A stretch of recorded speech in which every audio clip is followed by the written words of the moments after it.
इतक्या उन्हातानात बसत्याल, महादेवाला बेल वाहत्याल, पहाट उजाड्यापासून धार धरत्यान आणि पप्याच्या बापाला टायमाला चहा द्यायच्या नाही. अशी बाई ज्या भागात आहे त्या भागात पाऊस कमी पडतो. मला नाही आवडत ती. जी बाई नवऱ्याची नीट सेवा करीत नाही ती देवाला किती मंजुळा वाहू द्या हो, ती राक्षसी नाही. बाईचा सर्वात मोठा देव कोणता असेल तर आपला पती आहे. पतीची या मता अनुसरोनी पतिव्रता, मानी भ्रताराची बोली, धन्य जगिती माऊली, तिचे होता दर्शन मिळे पोट भरी अन्न, तुका म्हणे पतिव्रता तिची देवावरी सत्ता. एवढी ताकद तुमच्यात आहे, एवढी ताकद. महाराज घरी आला की काजू टाकून दूध देते. नवऱ्यान जेवायला म्हणली सकाळीच जेवलो होतं ना. अशी बाई ज्या भागात आहे त्या भागात गारा पडत आहेत. टकटक दिसायला तिघी जणी नवऱ्याला शिव्या देणार. तुम्ही उभ्या राहा, उभ्या राहा पटकन, मी नाव घेईन पुन्हा. नवऱ्याला शिवी देणार नालायक बाई पाहिली म्हणजे गाय कापल्या इतकं पाप लागते. उभा राय राय उभी, मी फटकन नाव घे ना. पण सरपंच तुम्हाला अडचण येईल या गोष्टीची. राहू द्या आता, तिघीला सोडून देतो एवढ्या वेळेस. त्या तिघीला म्हणल्यावर पटपट इकून बी 9-10 कळाल्या मला. त्याला वाटलं आपलं बी नाव घेतं काय, असे काचाटल्या ना त्या. बऱ्याच पाहिल्या मी नवऱ्याला खालीवरी बोलणाऱ्या, गुच्चा हाणणाऱ्या. काय तुम्ही कीर्तनात बसून कीर्तनकार दळून बी खाल्ला तरी काय पुण्य आहे तुम्हाला. विठाला विठाला. बाईनं मालकाची सेवा करायची, मुलांना आई वडिलाची सेवा करायची. घरातल्या कमी वयातल्या बाईनं मालकाची सेवा करून सासू सासऱ्याची सेवा करायची. अशी जर बाई असेल तर तिच्या चपलाचं दर्शन घ्या. ती या महाराष्ट्राच्या मातीतली लक्ष्मी आहे, समजायचं लक्ष्मी. तुम्ही सामान्य नाहीत माझ्या माईंनो. पहिला बॉम्ब तुमच्यावर याच्याकरता टाकलाय. माझ्या वारकरी संप्रदायाने तुम्हाला डोक्यावर घेतले. ज्या घरी कुलस्त्रिया राज्य राणी व संपत्ती. या देशाची सर्वात मोठी संपत्ती काय असेल तर माझ्या भारत देशाची स्त्री आहे. रयतेचे राजा छत्रपती शिवाजी महाराज तुमच्यातले एका माऊलीच्या पोटी जन्माला आले. माझ्या भगवान तांदळेश्वराचे 12 ज्योतिर्लिंग आहेत. 6 पातशाह्या होत्या, 6 पातशाह्या. त्याच्यातल्या 2 पातशाह्या नाव सांगत नाही. घरी गेल्यावर बघा, भेताडासारखी मोबाईल आहेत तुम्हाला खापक्या. नालायकाला चॅटिंग करी जाऊ नका, चांगलं वाची जा त्याच्यातलं. काय सांगतान वरच्या यमाला ते मग गरम सळईनं हाणते पुन्हा ते वरी गेल्यावर. त्याच्यामुळं काही भांगारे चित्र पाहत जाऊ नका, त्याच्यात चांगलं बघत जा. उद्या तुमची लेकरं तुम्हाला म्हातारपणी नीट सांभाळतील. हो, थुत्र काचाड्यात घालून कोणीकडे बघतान तो पोरं तुम्हाला नागडं करून हाणतील. हो, जसं पेरावं तसं उगत असतंय. या गहू पेरल्यावर गहू उगत असते, धामुके लावल्यावर गहू नसते उगत. घरातली ज्येष्ठ माणसं जर महादेवाच्या दर्शनाला आली तर उद्या नातू दर्शनाला येत असते. आजाच बसला तिकडे तंबाखू चोळीत दुसऱ्याची भिताड रंगीत, नातू तर मग ते तर मग लय चांगलं रंगी तू गावच. आपण करावं तसं. फार मोठे आहात तुम्ही. रयतेचे राजा छत्रपती शिवाजी महाराज तुमच्या पोटी जन्माला आले. महाराणा प्रताप तुमच्या पोटी जन्माला आले. 12 ज्योतिर्लिंगेत शंकराचे. 6 पातशाह्यापैकी 2 पातशाह्यानं मंदिरं पाडले. येतो मी मुद्द्यावर पुन्हा अभंग. मला नादे लांबून एसटी आणायचा. तेल बाहेरचं ना, घरचं डिजेल असल्यावर सरळ पाहिजे. इथं देवीचं तेल देवीला आणि भूत्याला घाईला काय ताण घ्यायचा. 12 ज्योतिर्लिंग 2 पातशाह्यानं पाळले. पाळलेली मंदिरं या भारत देशात, या महाराष्ट्राच्या मातीत जन्माला आलेली तुमच्यातली एक माऊली. तिनं मंदिराचा जीर्णोद्धार केला. चंद्र सूर्य तोपर्यंत तिच्या हातावर महादेवाची पिंड देवी अहिल्याबाई होळकर तुमच्यात जन्माला आली. किती मोठ्या.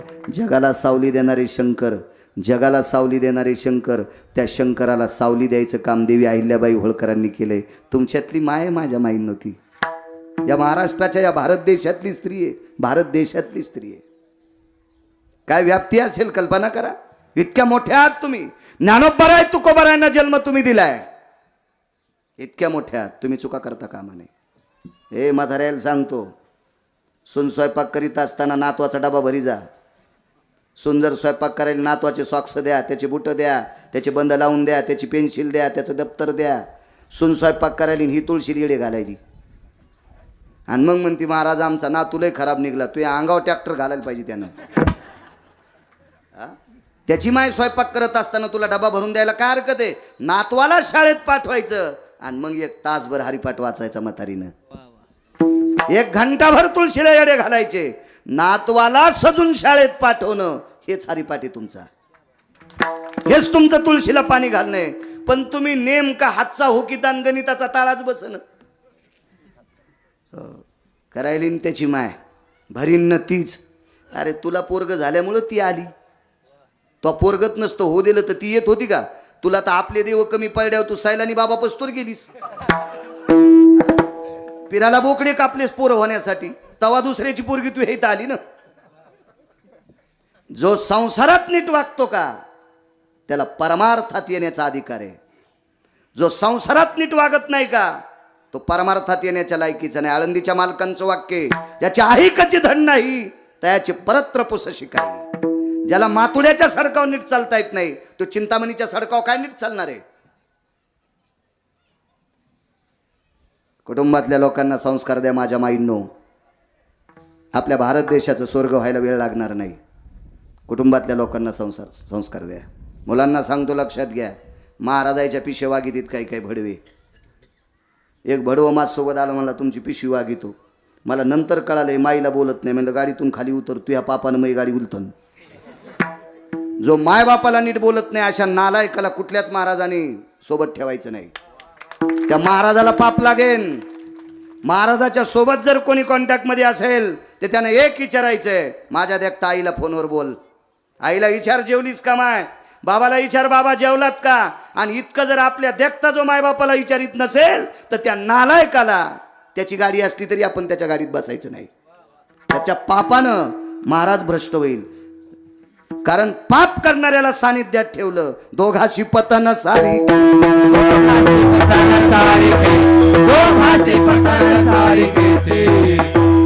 केले पाप जेने दिले अनुमोदन, दोघाशी पतन सारिकेशी. पाप लागते सज्जनांनो. आई वडिलांची सेवा सगळ्यात मोठी सेवा आहे.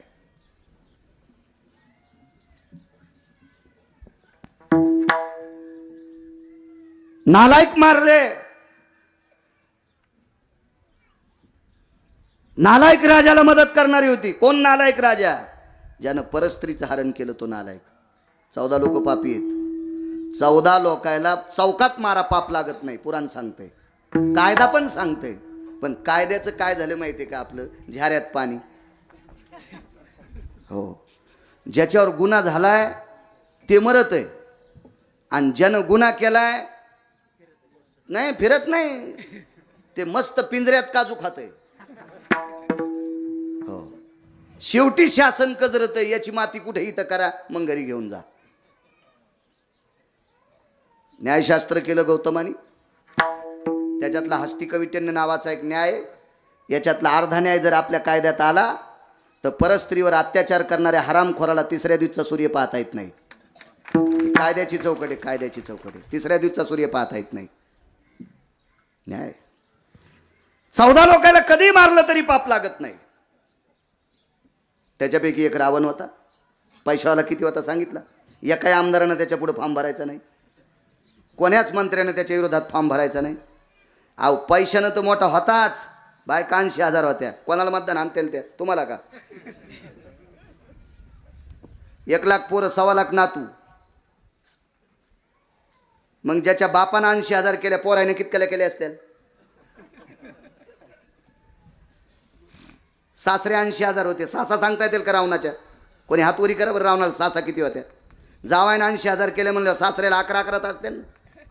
कोणाला मतदान आणते सरपंच? त्या पाया पडायचीच गरज नव्हती त्याला, पाया पडायची. पण एकच मार्क चुकला, परस्त्रीकडे पाहिलं. संप्रदायातल्या लोकांनी युवराज जीव गेला तरी हरकत नाही, पण आपली बायको सोडून जगातल्या प्रत्येक स्त्रीला माय म्हणावा. त्या पक्वाद्यानं, त्या गायकानं, त्या कीर्तनकारानं तर लोकांचं पाया पडून घ्यावा. ज्याच्या दृष्टीत पाप आहे त्यानं लोकांचं पाया पडून घेणं त्याचे पूर्वज नरकाला जातील आणि त्या नालायकाला बोलून तुम्ही दक्षिणा देणं, तुमचं गाव सुद्धा कुपाटी लागल. अभ्यास कमी असला तरी चालेल, पक्वादाचे कमी बोल असू द्या, एखादा स्वर कमी असू द्या, 4-2 श्लोक महाराजाला कमी येऊ द्या, पण त्याचं आचरण गोड असावा. अशी आचरण गोड असलेली माणसं जर संप्रदायात आणली, त्यांना अनुमोदन दिलं, तर गावाला पुण्य लागत असते, भंगाऱ्यांना नाही. रावण हा दुष्ट प्रवृत्तीचा माणूस होता राजा. मग अशा दुष्ट प्रवृत्तीच्या माणसाला मदत करणारे खरा आणि त्रिशरा दूषणे होते. यांना मारण्यासाठी मदत केली कोणी? महर्षी. कोणी समुद्र पेलता? अगस्तीने. मग अगस्तीला जेवायला घरी बोलिलं. औपचारिकता आहे ती, जेवायला बोलिलं घरी. जेवायला बोलिल्याच्या नंतर आता तिथं देवाच्या घरचं जेवण म्हणल्यावर काय बघायचं काम आहे? आपल्या इथं पदार्थ मोजता येत नाही, तिथं जेवायचं होतं. जेवण आटपलं आणि महर्षी अगस्तीनं पाणी मागितलं. एक लक्षात ठेवा सज्जनांनो, ज्यानं एका घोटात एक समुद्र प्याला. समुद्र किती येतं? 7 घोटात ताण जाती का? प्रभू रामचंद्राच्या लक्षात आलं, म्हातारा आपलं फजिती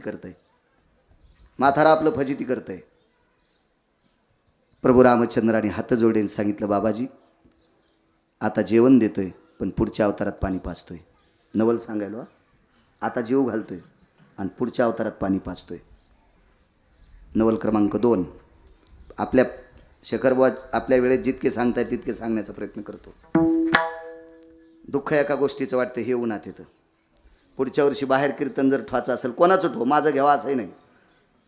तुम्हाला 30 गाव पठ्ठ्याला 36 गाव, मी काय मागं लागत नाही, पण 4-2 मंडप सरपंच देत जा, चांगलं होईल तुमचं बी. विठाला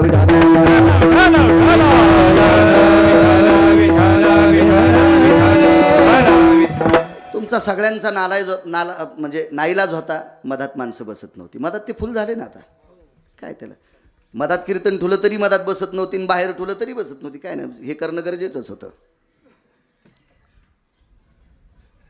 महाराज माफ करा, पुढच्या अवतारात मात्र जीव घाल. लक्षात ठेव रामा, नसलं पाणी पाजता येत तर नको पाजू, पण हो म्हणू नकोस. जी पाजतो पुढच्या अवतारात. पुढचा अवतार द्वापार युगातला कृष्ण अवतार. दरवर्षी गवळी इंद्राची पूजा करायची. इंद्र पाऊस पाडीत होता ना. इंद्र 33 कोटी देवाचा राजा. आपल्याकडे मंत्र्याला किती पद असतात? एखाद्या मंत्र्याला एकच पद असते ना. लयच वरच्याच्या जवळचा असेल तर 2, आणि वरच्याच्या जवळ असून लय लागट असेल तर 3. 10-5 पद एका मंत्र्याला नसतात ना. एकाच मंत्र्याला 222 पद. तो 33 कोटी देवाचा राजा इंद्र, त्याच्यातले 2 पद सांगतो. त्यानं सही केल्याशिवाय गिरगावचा बाळ्या मरत नाही. वरून यमधर्म फॉर्म टाकतो, नाव वाचिलं गिरगावचा बाळू. भोगावती नावाच्या गंगेचं पाणी आणलं, त्याची लाल अक्षरातली शाई केली आणि सही करून टाकली. उद्या दुपारी ठीक 12 वाजता बाळ्या गेलाच पाहिजे. 12:30ला निरोप येतो व्हॉट्सअपला, आदरणीय हरिभक्तीपरायण बाळू महाराज. मी दृष्टांतापुरतं सांगायलो. आणि आमच्यावर घेतल्यावर तुमची खसखस पिकती. तुमचे बटणं का गावसाईल नाहीत का इंद्राला? तुमचे लोखंडाचे बटणं आहेत का? तुमचे दबायचेच नाही का आम्हाला?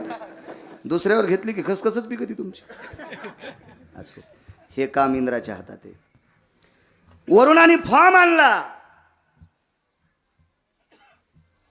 ह्या भागात पाऊस पाडा, इथं खंडवृष्टी करा, इथं गारा पाडा, इथं नुसतं पीक उगू द्या, शेंगा लागू देऊ नका, कापसाला बोंड नाही लागले पाहिजे, सोयाबीनला शेंग नाही लागली पाहिजे, तुरीला शेंग नाही लागली पाहिजे, हिरवं तर मस्त दिसलं पाहिजे. सध्या तेच वातावरण आहे, नुसतं हिरवं, पालाच नुसता, कशाचं काही मेळ नाही. हेही खातं त्याच्याकडे आहे. असे 222 खाते ज्याच्याकडे, त्याला इंद्र म्हणतात. आणि या इंद्राची पूजा करायची गवळी. पंढरपुरातल्या मालकाने द्वापार युगात इंद्राची पूजा करणं बंद केलं. इंद्रानं 6 चुका केल्या. त्याच्यातली एक चूक होती, न्यायशास्त्र ज्याने केलं त्याला गौतम म्हणतात. दुष्काळात ज्या बाईनं साळी पेरल्याच्या नंतर 3ऱ्या मुडानात तिफन गेल्याच्या नंतर 1ल्या मुडानातल्या साळी भात कापायला येत होता, इतकी तिच्या हातात ताकद होती, तिनं समाज जगवला. अशी पवित्र 222 स्त्रियापैकी सुंदर स्त्री होती अहिल्या. तिच्यावर अन्याय केला. एक पाप, एक पाप, एक पाप. 6 पापापैकी एक. बाकीचे 5 काय होते घरी गेल्यावर बघा. गुत्त थोडं घेतलं सगळं सांगायला. शहाण्या डॉक्टरनं सगळ्या गोळ्या एका चक्रात नाही दिल्या पाहिजे, दवाखाना ऐकावं लागतो. म्हणून त्यानं खाली चिठ्ठी लिहून द्यायचं, परवाला पुन्हा भेटायला या. मी त्याच्याकरता, तुम्ही मला बोलवा याच्याकरता मागत होत नाही, मी तुम्हाला याच्याकरता मागत होतो काही वाक्य. तुम्ही इतके हुशार व्हा, तुम्ही इतके हुशार व्हा, आमचे नीट कीर्तन करतील. तुम्ही जर काही हुशार नाही झाले, लक्षात नाही घेतलं, तर आमचे काही सांगतील. मला एक वाटतंय, शिंहानं कोल्ह्याला बोच करल्यावर काय नाही, पण कोल्ह जर शिंहाला बोच करून जात असेल तर मला असं वाटतंय सिंह पांचेटच आहे. मग भंगिरे भुंगिरे जर तुम्हाला फसून जात असतील तर तुम्ही सिंह असून बी कोल्हेचेच समजायचं. विठाला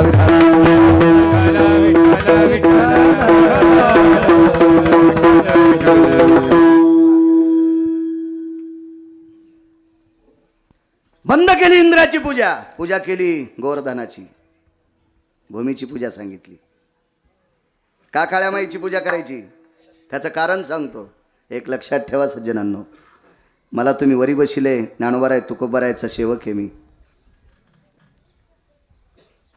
म्हणून बोलतोय. माझा अधिकार नाही तुम्हाला बोलायचा. तुम्ही एवढे श्रीमंत माणसं आहात, 100 गिरगावकर तुम्ही ऊस तोडायला ठेवतान, एवढे मोठे आहात तुम्ही, एवढे मोठे. पण एक सांगतोय, लक्षात ठेवा, काळी माय किती पवित्र आहे. या देशात इथून पुढे ज्याच्याकडे ईदभर सातभारा असेल तो माझ्या भारत देशातला राजा असेल. पाया पडतो, तुमच्या सातबारा कमी करू नका. मोठ्या मोठ्या भयावह शहरातले लोक तुमच्या सातबारांच्या पाठीमागे आहेत. गुरुजीवरी ऐकून सांभाळा, सांभाळा, मुठभर माती सांभाळा राजांनो, सांभाळा. मी छोटा माणूस आहे, मी फार मोठा नाही, मराठवाड्यातला एक साधा माणूस आहे, साधा माणूस आहे, पण सांभाळा जमिनी सांभाळा. मागच्या नवरात्रीमध्ये 70 रुपये किलोनं घट मांडायला माती घेतली संभाजीनगरमध्ये आमच्या पाहुण्याने. नवरात्रीतला घट मांडायला 70 रुपये किलोनं काळी माती घट मांडायला घेतली. सरपंच घट मांडायला शहराच्या बाहेर माती फुकट भेटन, पण ढवळ्या कोंबड्याची पक आहेत तिच्यात. कसा घट मांडता तुम्ही? 70 रुपये किलोनं दादा माती, 70 रुपये किलोनं, 70 रुपये किलोनं. माझ्या लहानपणी तिरंगा झेंडा कोणाचा? 70 कोटी लोकाचा. आता तिरंगा झेंडा कोणाचा? 135 कोटी लोकाचा.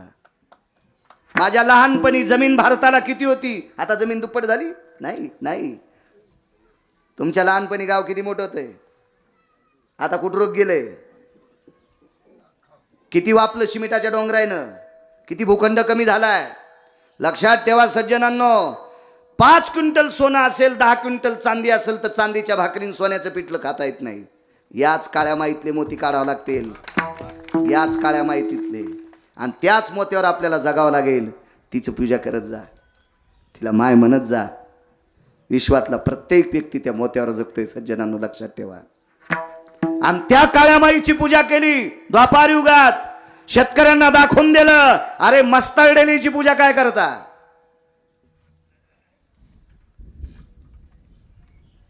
इंद्र हा मस्तरडेला राजा होता, म्हणून माझ्या देहूतले मालक एका ठिकाणी एका बाईला म्हणले, जाई हो तू माते न करी सायास, आम्ही विष्णुदास तैसे नो.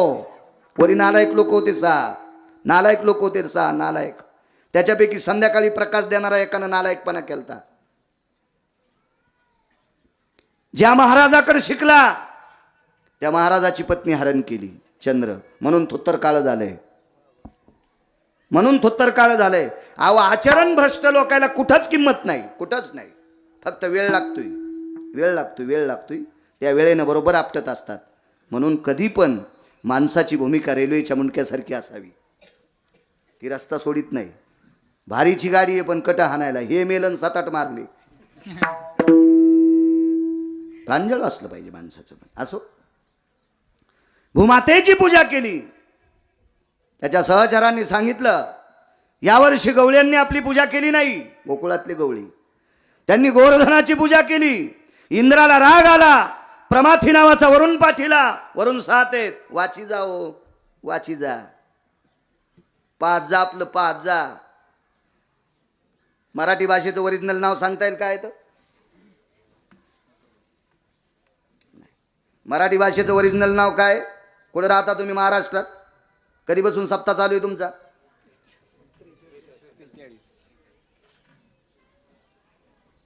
एखादा मराठीत MA केलेला कोणी आहे इथं? मी 7वी पास आहे.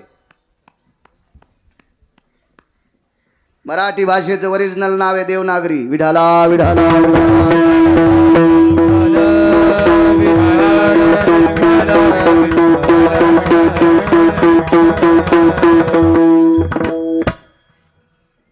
मला एकदा मलेरिया झाला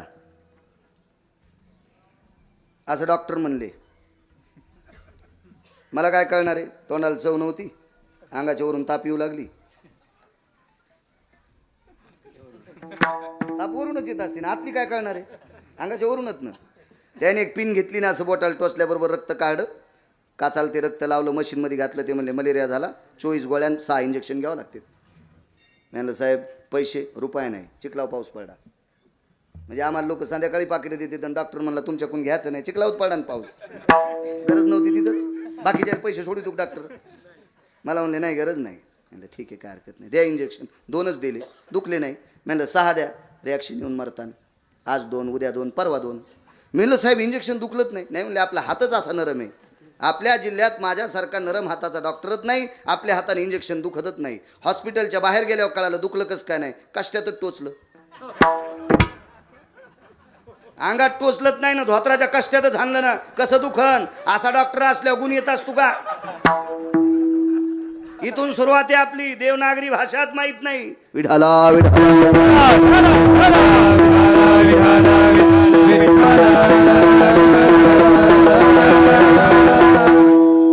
प्रमाथी नावाचा वरुण पाठीला. या वरुणानं अकाली पाऊस पाडला. रोहिणी नक्षत्राच्या अगोदर टीव्हीवर रेडिओवर बातम्या येत असतात. मोसमी वारे आता केरळपर्यंत आलेत. मोसमी वारे आता समुद्राच्या तीरावर आलेत. मोसमी वारे आता कुठपर्यंत अमक्या अमक्या ठिकाणी आलेत. म्हणजे हा पाऊस नीतितुल्यातला पाऊस असतो. आणि नीतितुल्य मोलांडून पडलेला पाऊस त्याला अवकाळी म्हणतात. शास्त्राच्या भाषेत त्याला अकाले. अकाले वर्षतम मेघम. आणि अवकाळी पडलेल्या पावसानं मग ढगफुटी होणे, मुसळधार पाऊस पडणे, याला अकाली म्हणत असतात. अकाली हे चांगल्यापेक्षा नुकसान जास्त करते.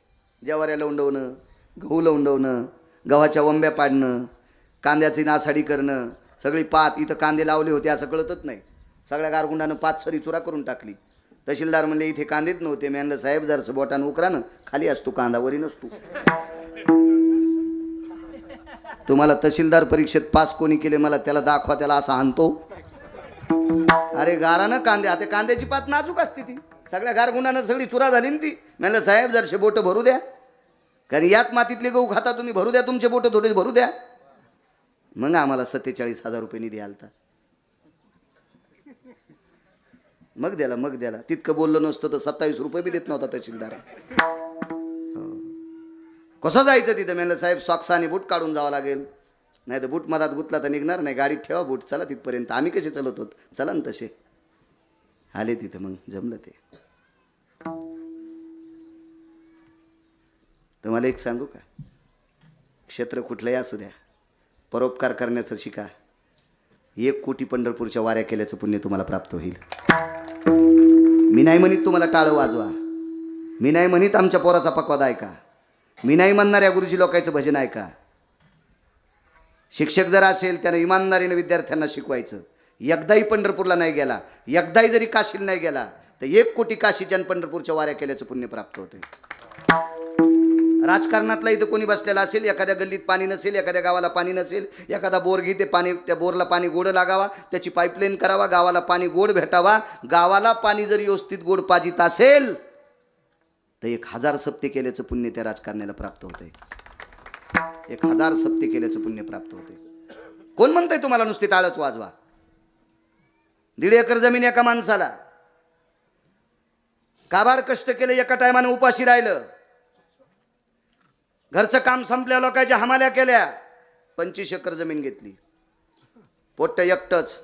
लग्न झालं, त्या सफरचंदावाले गालाची शहाणी झाली जरा, तिने नवरा बागलात दाबला आणि मायबापापासून लांब नेला. अगोदर नवरा मुठीत घेत असते, गाण्यात सांगितलं नवरा माझ्या, पुढचं नाही म्हणायचं गुरुजी. आणि मग मुठीत घेतलेला बागला दाबायला सोपा असतो. हे कंटुल्या तिने दाबला, 25 एकर जमीन कमिली बापानं लोकांची तर चाकरी करून. 25 एकर कशाला कीर्तन म्हणितेत? नुसतं कीर्तनकाराच्या पुढं भागवतकाराच्या पुढं बसून मुळमुळ रडायचं, एखादा प्रसंग ऐकल्या आणि घरी गेल्या मायबापाला त्रास द्यायचा. त्याच्या इतकं पाप जगात दुसरं कुठलं नाही. 25 एकर जमीन कमिली. पुण्य कशाला म्हणते? गावातल्या एका प्रतिष्ठित व्यक्तीच्या कानावर गेलं आणि तो व्यक्ती त्या मुलाकडे गेला आणि सांगितलं, अरे बापाची परिस्थिती पाहिली रे तुया, घरचा काम आटपल्याच्या नंतर 200 पोतेची ट्रक खाली केली रे तुझ्या बापानं, पाठीला केस राहिला नाही रे बापाच्या. पांढर शुभ्र धोत्र तुझा बाप कधी नेसला नाही रे. काय काबाड कष्ट केलेत रे तुझ्या बाबाने. तुझ्या आईनं दुसऱ्याच्या भुरक्या कुठल्या रे भांडी केली रे तुझ्या आईनं, तवा 1.5 एकरची 25 एकर जमीन केली. अरे काय लागतं रे मायबापाला, नाव होईल रे तुझं. त्या माणसाचं ऐकलं, बायकोला सांगितलं, तुला मी लागत असेल तर मला माझे मायबाप लागतेत. आणि चांगल्या माणसाचं ऐकून मायबापाला सांभाळायला सुरुवात केली.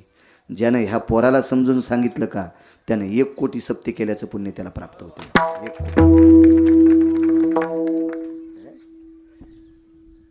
नाही म्हणला मी इळभर भजन करतो, दुसऱ्याचा हरभर उपटून आणतो.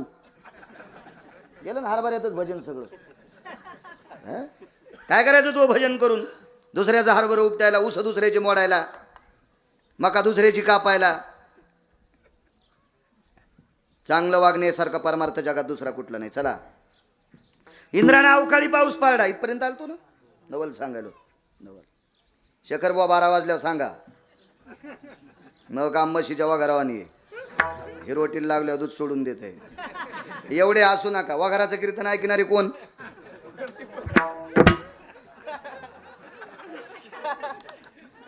पण मला वघारू म्हणले ते खुश झाले ना.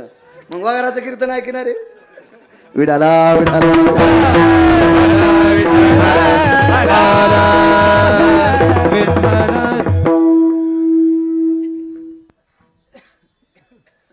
प्रमाथी नावाचा वरून पाठीला अवकाळी पाऊस पडला. शिळावर शल्या धारे मेघ जो खडाडीला, शिळावर शल्या धारे रक्षिले गोकुळवो, नखी धरे लागिरी निर्भय लोकपाळ अवतरले हारी. जय देवा कृष्णनाथा राई रुक्मिणी कांता, आरती ओवाळीन तुम्हा देवकी सुता. धार धार धार धार पाऊस सुरू झाला. ज्येष्ठ गवळ्यांनी सांगितलं, खणया वाचत नाहीत आपण. काय झालं बघ, झाडाच्या पाण्यात धाड धाड धाड आदळायल्यात. हाकेच्या अंतरावर पाऊस दिसतोय. भयानक तुफान आलेलं आहे. द्वारकेतल्या मालकानी, द्वापार युगातल्या मालकानी सगळ्याला सांगितलं, लावा काठ्या. येणेगिरी गोवर्धन उचलीला. नवल सांगतोय, नवल नवल नवल नवल. कडेवर कधी बी लक्षात ठेवायचं, कीर्तनकारांनी कडवं सोडायचं नाही. कीर्तनकार कडवं सोडून जर कोणीकडे भैकत असेल तर समजायचं खताच्या ढिगलावरलं झाड आहे. आढाव झाड आढाव, कडवं नाही सोडायचं. पाप लागत असतं अभंगाचं. पर्वत उचलला, सगळ्यांनी काठ्या लावल्या. भगवंतानं करंगळी लावली. काय बाकी शंका आली असेल ते बाग सोडून द्या, आपल्याला फक्त नवल बघायचं. पाऊस इतका पडत होता, हत्तीच्या सोंडेसारख्या धारा. आता आपल्याकडे कधी कधी बातम्या येतात, तिकडे मुसळधार पाऊस पडला आणि मोटरसायकलच्या इंजिन खालची माती भिजली नाही. म्हणजे पाऊस मोजता येतो का? ते पिऊन म्हणत होतं ना, त्यानं पिऊन दिली बातमी. पिऊन पिऊन पिऊन अक्कल असावी. मुसळधार पाऊस कशाला म्हणत असते? पुराणाच्या इतिहासानुसार सांगतो मी. एति शुंडा दंडे भयम एकाम एकादशनितायम. हत्तीच्या सोंडीतला 11वा भाग म्हणजे मुसळ. मुसळासारख्या धारा पडणं म्हणजे पत्राचे दुर्णे होणं. आणि पन्हाळाचं जिथं पाणी पडतंय त्या पन्हाळाच्या पाण्याचा खड्डा तयार होणं आणि त्याच्यात 14व्या घरी आंघोळ करणं. तुमची इथली वगार पाहिली. शेखर बुवा तुमची बी मागं बांधलेली वगार होती, 2 दिसल्या मला. चांगल्या होत्या मारवाडी गुजराती, तिकडच्या जाफरी वगैरे नाव आहेत ना त्यांना, मारवाड देशातल्या म्हशी चांगल्या होत्या, गोड होत्या. तशा वघारी 14 वघारीनं आंघोळ करणं त्याला म्हणतात मुसळधार. बैलाचं एक शिंग भिजलं आणि एक कोरडं तरी मुसळधार. कळालं पाहिजे त्याला. एवढा पाऊस पडला, एवढा पाऊस, 14 समुद्रा इतकं पाणी वाहत होतं. मी सांगत नाही, पुराण सांगते. आणि तुम्हाला जर पुराण आवडत नसेल तर ज्यानं लिहिलंय त्याची सोय पहा. गिरगाव करायला कशाला तुझ्या, मी तर लिहिलंच नाही, आमची काय जहागिरी थोडीची. आणि पुराणाला मानावं का लागतं माहिती आहे का? माझ्या देहूतल्या मालकाने मानले. पाहावे पुराणी विचारून तू का म्हणे नाही विश्वास ज्यामनी, पाहावे पुराणी विचारून. देहूतल्या मालकांचं वाक्य. शक्यतो तांदळेश्वराची कृपा बरी आहे बरं का. शिराळ पडे तस काय व्हाले. जाज्वल्य देवस्थान आहे, हो जाज्वल्य देवस्थान आहे. ह्या मालकावर निष्ठा ठेवा, कशाचीच कमी पडू देणार नाही. त्याला चाका हाणतान, त्यांना चांगल्या चाका हाणलेत. आपली आहेच काय कथा. त्यानं बरं केल्यावर रावणाला 7 कोटी घरं सोन्याची देईल ते. आणि त्याची अवकृपा झाल्या, एका वानरानं त्याच्या दाढीन मिशा जाळल्या. कोण होतं ते वानर? याचाच अवतार होता 11 रुद्र. येऊनी जन्मला अमरकट, तो वैष्णवा माझी अतिश्रेष्ठ, हनुमंत मनावया कनिष्ठ, ऐसा पापिष्ट कोण आहे. येऊनी जन्मला अमरकट, वानर होत. एकाच वानरानं दाढीन मिशा जाळल्या. हनुमंत महाबळी, दाढी रावणाची जाळी, किंवा येणे जाळी येली लंका, धन्य धन्य म्हणे तुका. या मालकावर ध्यान ठेवा, ते तुमचं ध्यान ठेवील. 14 समुद्रा इतकं पाणी पडलं, काय करावं? गवळ्याने सांगितलं, कृष्णा अरे आपला जरी प्राण वाचला, अख्खं गोकुळ वाहून चाललंय, अख्खी जमीन वाहून चालली, काय खाचं रे? भगवान म्हणले काळजी करू नका. आवाज दिला, गुरुवर्य. कोण गुरुवर्य? महर्षी अगस्ती. धावत या, मागच्या अवतारात जेव घातलं होतं, आता पाणी पाचतोय. आणि तो म्हाताऱ्यानं वंजळ लावली. 14 समुद्रा इतकं पाणी पडत होतं. 7 दिवस 7 रात्रा, 7 दिवस 7 रात्रा पाऊस. तितकं पाणी पित राहिले. आणि मग म्हाताऱ्यानं चुटकी वाजिली, इंद्रा शानपणा करू नको, हे तुला ऐकत नाही. तू काय झाली याच्या नादी लागायला, हे तुला कसं ऐकन रे? आणि मग अगस्तीचं ऐकून इंद्र थांबला. दृष्टांत संपला. 7व्या अवतारात जीव घातलं, 8व्या अवतारात गोकुळ वाचिलं, आणि प्राप्त झालेल्या पाण्यानं अगस्ती तृप्त केला. म्हणून मालक म्हणतात, नवल केवडे केवडे, नवल केवडे केवडे, नवल केवडे, नवल केवडे केवडे, नकळे कानोबाचे कोडे, नकळे कानोबाचे कोडे, नकळे कानोबाचे कोडे, नकळे कानोबाचे कोडे, नकळे कानोबाचे कोडे, नकळे कानोबाचे कोडे. हो नवल केवडे केवडे, नवल केवडे केवडे, हो नवल केवडे केवडे, नवल केवडे केवडे.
लग्न इटेवरच्या मालकिनीचं एका नालायक व्यक्तीसोबत लग्न ठरलं. तो नालायक होता शिशुपाळ, निंदा करणारा होता. तुम्हाला एक सांगू का, कृतीत पाप करणाऱ्यापेक्षा निंदा करणाऱ्याचं पाप जास्त वाढतंय. काय गरज आहे आपल्याला आपल्या घरचा निर्माण दुसऱ्याचे कपडे धुणं? काय गरज आहे का त्याच्याहून? साबणा आपल्या घरच्या, शॅम्पू आपल्या घरचा, निरमा आपल्या घरचा, आणि दुसऱ्याचे कपडे कुचित बसायचं. दुसऱ्याची निंदा करणं म्हणजे दुसऱ्याची घाण धुतल्या इतकं पाप आहे. शिशुपाळ निंदा करणारा होता. नवल सांगायलो, जेवढे सांगता येईल तेवढे सांगण्याचा. 2500 येतं. 2500 3 महिने कीर्तन आहे का कौरक बी. माझसारखं येड विद्वान माणसं तर काळे गुरुजी किती सांगतील. वैनलगे सरपंच माझसारखा येडपड बाळ्या 2500 प्रसंग सांगेल भागवतातले.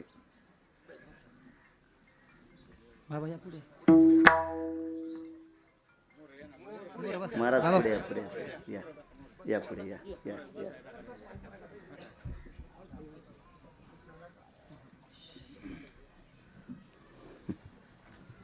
काय बोलावं यायच्या पुढे आता? आडत दुकानदाराच्या पुढे झाडून काय बोलायचं? घ्या दखून. आपण समजायचं आपणच 2 घंटे आडत दुकानदार. निंदेचं पाप सर्वात मोठं आहे. शिशुपाळासोबत रुक्मिणी आई साहेबांचं सोयरीक झाली. अवतार घेताना ठरलं होतं. आईसाहेबांनी एका सात्विक सदाचारी पुण्यशील महात्म्याकडे निरोप दिला. त्या महात्म्याचं नाव होतं सुदेव. ते तंबाखू खात नव्हतं,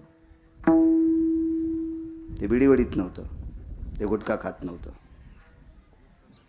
किमान संप्रदायातल्या लोकांनी तरी हे व्यसन करायचे नाही. लोक आपल्या पाया पडतात. ज्या बाईची चप्पल पाहायला भेटत नाही ती बाई आपल्या पाया पडती. ज्या बाईची चप्पल पाहायला भेटत नाही ती बाई आपल्याला भातावर तूप वाढीती. याचा अर्थ असा नाही आपण फार शहाणे येतं नाही. आपण ज्ञानोबाराय तुकोबारायचं नाव घेतो म्हणून आपल्याला किंमत आहे. एरवी तरी पुशे कोण, एरवी तरी पुशे कोण, पावे देवासाठी मान. युवराज पक्क सांग, पक्का सोडून दिल्या ऊस तोडता येईल का तुला? तू म्हण ना, तुम्हाला तोडता येईल का बाबा? त्याचं वय लहान असल्यामुळे म्हणणार नाही मला वासरू दे. कसं तोडता येईल वागा तुला बिन मला बी? मग आता इतका घाम निघन की घामाला कळणार नाही कुठून निघाव. आहे का नाही? होईल का नाही असं? हे दोघं आपल्याला हसायला यायला तोडता येईल का? कशामुळे किंमत आहे आम्हाला? संप्रदायात. म्हणून आचरण चांगलं ठेवणं गरजेचं आहे. नाही करायची निंदा कोणाची, गरज नाही त्या निंदेवर. शिशुपाळ निंदा करणारा होता आणि अशा व्यक्तीसोबत लक्ष्मीनं लग्न कसं शक्य? एक सात्विक सदाचारी पुण्यशील पावन महात्मा, त्या महात्म्याकडं एक लहानसं पत्र गेलं महाराज. पत्र 18 फक्त 18 पत्र. त्याच्यातले 2 सांगतो. एक जगाच्या मालकिनीनं पत्र लिहिलं विटीवरच्या मालकाला, द्वारकाधीश कृष्ण परमात्म्याला. आणि विश्वात अजून एका बाईनं पत्र लिहिलं, तिचं नाव होतं दमयंती. हिनं नलाला लिहिलं. 18तले किती सांगितले? बाकीचं एखादं सांगतं खालचं कोणा तिसरं कोणाचं होतं. तुम्ही भांगार यायची सांगता आणि टी व्हीवर पेपरावर आलेले यायची. वाचा हे पत्र वाचा. अजून एक पत्र होतं महाराज. वंग देशाचा राजा, चर्मनवती नावाच्या गंगेच्या तीरावर लग्न झालं. चर्मनवती नावाच्या गंगेच्या तीरावर पत्नी सापडली. ती या देशातल्या मानवी सिंहाची बायको होती. तो मानवी सिंह म्हणजे धुरंधर कर्ण होता. त्या कर्णाची पत्नी वृषाली. खापरावर पत्र लिहिलं, सौभाग्यवती वृषाली धुरंधर कर्ण. कर्णाच्या पुढं केशरी स्थित भयोती. हा बायकोनं लावलेली पदवी आहे. सार्थ पदवी होती. सार्थ ठराव. खापरावर पत्र, कागद नाही सापडला, खापरावर लिहिलं. खापरावर किती सार्थ पत्र होते ते. असं एक पत्र लिहिलं. ते पत्र एका सात्विक सदाचारी महात्म्याच्या स्वाधीन केलं. ते पत्र द्वारकेत आलं आणि द्वारकेत पत्र द्वयं पायनो स्थित भय मेद्यभय स्थितेनाः या लाक्ष भवस्थितो यत्पुचोत्तिनानां यत्प्राजो भवस्थितं सगर्भेषु पुनितायां फलं धूम्रानायां पुष्पाधिनी माल्यादिनी ततं रक्तपुष्पेषु. प्रत्येक गोष्टीचं, डोळ्याचं वर्णन, गालाचं वर्णन, ओठाचं वर्णन, कपाळाचं वर्णन, कानाचं वर्णन, जिभेचं वर्णन, वाणीचं वर्णन, नाना प्रकारचं वर्णन, हे सगळं काय दिलं. यनं स्तुत्य भयस्थित मिद्यमिद्यानां यज्जायते क्रतूनां सपार्य सवैशिता कुमकुमेश्वी. असं सुंदरसं पत्र लिहिलं, सुंदरसं. ते पत्र वाचल्याबरोबर त्याच्या अक्षर वाचत असताना पंढरपुरातल्या मालकाच्या डोळ्यातलं पाणी पडत होतं आणि ते अक्षर मोडत होतं. 18 पैकी प्रेमाचे ठराविक पत्र. एक पत्र सांगतो तुम्हाला सज्जनांनो. एक पत्र आईनं मुलासाठी दुधानं लिहिलं, भावाला दिलं. त्या आईचं पोरगं युद्धात लालबुंद होऊन पडलं होतं. महाराजजी त्याचं नाव होतं अभिमन्यू रणात पडला. सुभद्रा घरी होती. दारात रथात कृष्ण परमात्मा अर्जुन होते. आवाज दिला, दादा थांब. पण पत्र सापडलं, कागद, ध्वजपत्र सापडलं. ध्वजपत्राला मशी लागली होती. मशी म्हणजे काजळ. आणि कागद काळा आहे, शाही कोणती पाहिजे? कागद काळा आहे, शाही कोणती असावी? 22.5 वर्षाचा मुलगा झाल्या वक्षस्थळातून दुधाची धार आली. डाव्या हातात दूध घेतलं आणि दुधाने पत्र लिहिलं. द्वारकाधीश जगदानंद कंद जगतपती कृष्ण परमात्मा, दीपावळी पंचमीला नाही आणलं तरी चालेल रे, पण तुझ्या भाच्याला, माझ्या मुलाला, माझ्या कुलदीपकाला वाचव. कळावे आपली बहीण सुभद्रा. 18 पैकी हे एक पत्र आहे. वाची जा, चांगली चांगली पत्र वाची जा. देव तुम्हाला वाचीन. उद्या भविष्यात आपल्या मुलांना दाखवताल ती पत्र. बघाय मागच्या शूर लोकांची गाथा, बघा मागच्या पवित्र लोकांची गाथा, बघा नाविन्यपूर्ण लोकांचे चरित्र, हृदयाला पाझर फोडणारी चरित्र आहेत लोकांची. असो, ते पत्र वाचिल्याच्या नंतर पत्राच्या पाठीमागे ओळी लिहून दिल्या. सुदेव समजून सांगा. घरी परत आले. घरी परत आल्याच्या नंतर लग्नाची सुरुवात झाली. असं कधी ऐकले का? टीव्हीवर पेपरवर आला असेल, हळद एकाला लागली आणि लग्न दुसऱ्या संग झालं. त्याईचंच होतंय. ज्यानं नालायकपणा केला त्यानं, आणि शिशुपाळानं नालायकपणा केलताच म्हणून हळद याच्यासोबत लागली लक्ष्मीला आणि लग्न विटीवरच्या मालकासोबत झालं. पूर्णविधी शिशुपाळासोबत झाले. नवल सांगतो, नवल. पूर्णविधी शिशुपाळासोबत झाले. शेवटचं पूजन जगदंबेचं होतं. गावाच्या उत्तर दिशेला जगदंबेचं स्थान होतं. त्या जगदंबेला बोकड्या आवडत नव्हता. त्या जगदंबेला कोंबडे आवडत नव्हते. त्या जगदंबेला ढवळे लिंब आवडत नव्हते. ज्या देवीला बोकड्या, कोंबडे, ढवळे लिंब आवडतेत त्या देवीला नांदेडपासून पुण्यापर्यंत एकाही माणसानं पाया पडायचं नाही. कारण सांगू तुम्हाला, भांगाऱ्या देवायच्या पाया आपण पडायचं नाही. नांदेडपासून पुण्यापर्यंत ह्या सरळ पट्ट्यात अशी साधू जन्माला आले की त्या साधून पंढरपुरातल्या मालकाला कामाला लावलेले. असे संत ह्या पट्ट्यात जन्माला आलेत महाराज. मग या पट्ट्यात जर देवाला काम लावणारी संत जन्माला येतात तर आपण तरी भंगाऱ्या देवायच्या कशाला पाया पडायचं? बोकड्या किती नालायक असतो सांगू तुम्हाला. याच्यानं लांब होतं बघा कीर्तन. मला उसाला पाणी देताना गवत उपटायचा नाद आहे. हे मधलं हीच केलं की अभंग लांब होतून. मग बोकड्या किती नालायक आहे सांगू तुम्हाला. शेतकरी आहेत तुम्ही, मी तर ओरिजिनल शेतकरी आहे. म्हणून तर इतका रगिलो आणि बोलवतो. एक जण मला कडक बोलल्यावर कीर्तन नाही घेऊ दे, निघलो म्हणलं खुरपायला. काय ताण घ्यायचा? पळाले आपले कापूस खुरपायला, सोयाबीन कापायला निघले. ताण घ्यायचं काय त्याला? लोक काय आपलं भलं करीत असतील. तुमच्या गावातल्या एका माणसानं मला 5 कोटी रुपये दिले. आम्ही येऊ देऊ नका. तुमच्या गावातल्या माणसानं मला 5 कोटी रुपये दिले. हे काळे गुरुजी, आणि जाताना मी जर मला अटॅक येऊन मेलो तर काय ते 5 कोटी पेरायचेत का? मग कसं दाखवायचं त्याच्या हातात? मधल्याच्या त्याच्याला आम्ही भांगाऱ्याला चोंबाळायचं. काय सांगू लागलो? बोकड्या.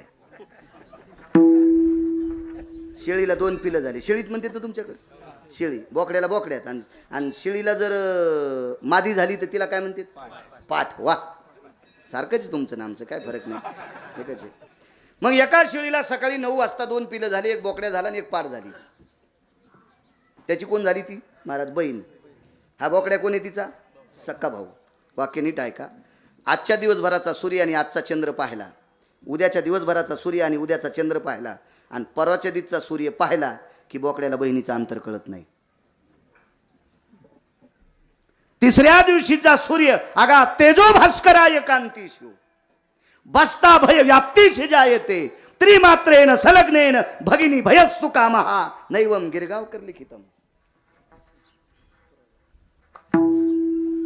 तिसऱ्या दिवशीचा सूर्य पाहिल्याच्या नंतर ज्या बोकडाला आपली बहीण कळत नाही, शेतकरी आहेत तुम्ही, शेतकरी आहेत तुम्ही, शेतकरी तुम्ही काय दिल्ली गिल्लीत 30व्या 34व्या मजल्यावर राहणारी नाहीत, काळ्या मातीत लिहिली तुम्ही. तिसऱ्या दिवशीचा सूर्य पाहिल्या ज्या बोकड्याला बहीण कळत नाही, असा नालायक बोकड्या जे देव खातो ते देव बी किती नालायक असन. यावर या अशा नालायक बोकडाला जो देव खातो तो देव किती नालायक असेल, आणि अशा नालायक देवाच्या जे पाया पडते ते भक्त बी किती नालायक असतील. म्हणून शेंदरी हेंदरी दैवते हो न पूजी भूते केते. अरे आपल्या पोटाकरता दुसऱ्याला भीक मागणाऱ्या भिकमाग्या देवाच्या पाया पडत जाऊ नका. माझ्या ज्ञानोबाराय तुकोबारांनी सांगितलेली देव मानायची. विठाला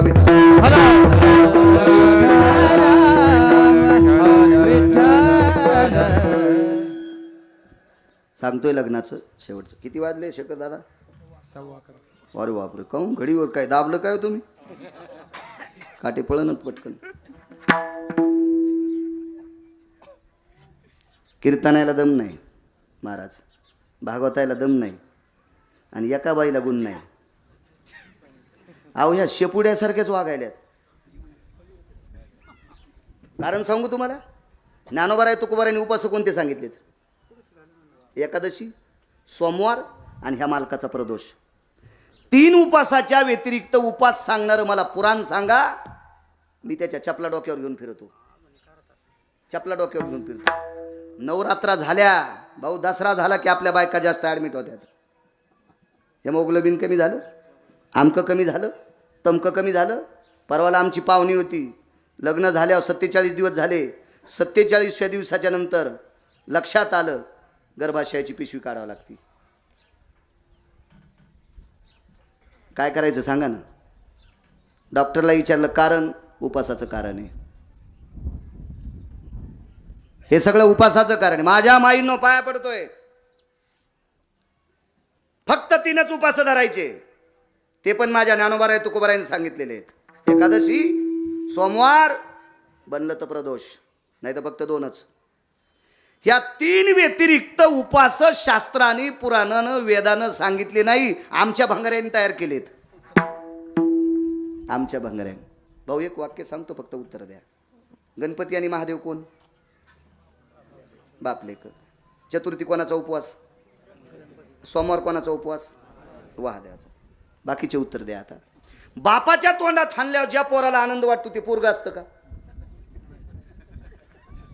बापाच्या थुत्रीत हाणल्यावर ज्या पोराला आनंद वाटतंय ते पोरग असतं का? गणपती कसं पोरग आहे माहिती आहे? वडिलांची चूक झाल्यामुळं पत्नी हरण पावली. हरणाचा अर्थ वेगळा आहे. वडिलांची चूक झाली, शंकराचं उदारत्व जागं झालं, आणि म्हणून दशाननाला पत्नी देण्यात आली. पण अशा नालायकाच्या तावडीतून आपली आई सोडिणारा जगाच्या पाठीवर एक पुत्र जन्माला आला, त्याचं नाव आहे गणपती. त्याचं नाव गणपती. मग मातृपितृ भक्त गणपती आहेत. कार्तिक स्वामी पृथ्वीची प्रदक्षिणा करायला गेले, आणि गणपती बाप्पानं सांगितलं, मायबापाला प्रदक्षिणा घातली की पृथ्वीला 21 प्रदक्षिणा घाल्या. विशंती यत्वा भैवे एकादश स्थितेषु यत् मातृभय वात्सल्य अस्तितो पितृजायते मी महा यानी तानींच सकलसितो समसो भय व्यापहा. म्हणून आराध्य दैवत प्राप्त झालं. आई वडिलाला प्रदक्षिणा घातली की पृथ्वीला घातले इतकं टोके. मग सोमवार धरीत नाहीत आणि चतुर्थी धरतेत. गणपती कसा पावन तुम्हाला? तुम्ही ते सरळ म्हणीन ना, माझ्या बापाला विचारीन तर मला विचारायला लागले. तुम्हाला नीट वाजितो म्हणीन, नीट वाजितो म्हणीन तुम्हाला नीट. मूर्खपणा नाही चालत सज्जनांनो, नाही करायला पाहिजे. काही म्हणते तो. तुम्हाला एक माहिती आहे का? आता पंगत बसल, पंगत बसल्यावर श्लोक म्हणणारे इतके उतू येतात की जसं समुद्रालाच भरत आले. मापत नाही. त्याला वाटतं मी काय म्हणावं, भीमसेन जोशीचा चुलताच. अरे चांगलं म्हणणं रे सुमळ्या, चांगलं म्हणणं. महाराज श्लोक कसे असावे? काही श्लोक काढे हो, काही श्लोक मान्य नाहीत बरं ते श्लोक. जेवताना म्हणायचे श्लोक नाहीत ते. लोक ऐकायलेत म्हणजे असं समजू नका मी फार हुशार आहे. नाही नाही, पाप लागेल, पाप लागेल. तुम्हाला मगाशी मी बोललो ना, कीर्तनकारानं चुकीचं सांगणं श्रोत्याचा पाप लागतंय आणि ते मग त्या वक्त्याचा नाश होत असतो. नाही बोलायला पाहिजे चुकीचं. शास्त्र सांगेल, पुराण सांगेल, वेद सांगेल, ऋषीमुनी सांगतात ते सांगायचं, बाकी नाही सांगायचं. काही काय सांगू लागलो? श्लोक पंक्तीचे. एकदा मी श्लोक ऐकला. राम लक्ष्मण हे दोघे बंधू जेवायला बसले दही भात लिंबू. जरा असं हुशार लोकांना ध्यान घ्या. भात आणि दही खात असते. जर दही नसलं तर भातावर लिंबू पिळायला जमेल, पण जेवायला बसले दही भात लिंबू. लिंबून दही. आयुर्वेद काय सांगल, डॉक्टर काय सांगतील, विद्वान काय सांगतील? लिंबून दही. दही भात ठीक आहे, दही नसल आमला असावा म्हणून लिंबू पिळला असेल, साहजिक असा. पोह्यावर याच्यावर पिळते, पण दह्यात लिंबू. इथं बी हुकलाक नाही श्लोक. जेवायला बसले दही भात लिंबू. जेवता जेवता अपमान झाला, ताटात उंदीर रिकामी जागा करून गेला. वाक्य नीट आहे का सज्जनांनो? जेवायला कोण बसलो होतं? राम लक्ष्मण. लक्ष्मण कोणाचा अवतार? शेष. शेष कोणाचा मालक? सगळ्या सरपायचा मालक आहे का नाही? मग सर्पाच्या ताटात मुतायला काय इंद्राची माय गेली? उंदराची. लघवी करायची ताकद आहे त्याची. मग असा श्लोक म्हणणाऱ्याला असं हाणायला पाहिजे की त्याच्या बायकोनं पण ओळखून येऊ मा मालक आहे म्हणून. वरबाडून घ्यायला पाहिजे त्याचं तोंड. वरबाडून नालाय का परमार्थात बट्ट्याबोळ करतो. बापाची जागिरी आहे का तुया? असले श्लोक म्हणत असते. राम लक्ष्मणाच्या ताटात उंदरानं लघु शंका करावी मुतावं. किती पांचटपण आहे. बाकीच्या धर्माचे लोक काय म्हणतील? मालिन झाले हे संस्कृतीतले लोक. काही बोंबलाय लागलेत. विठाला विठाला.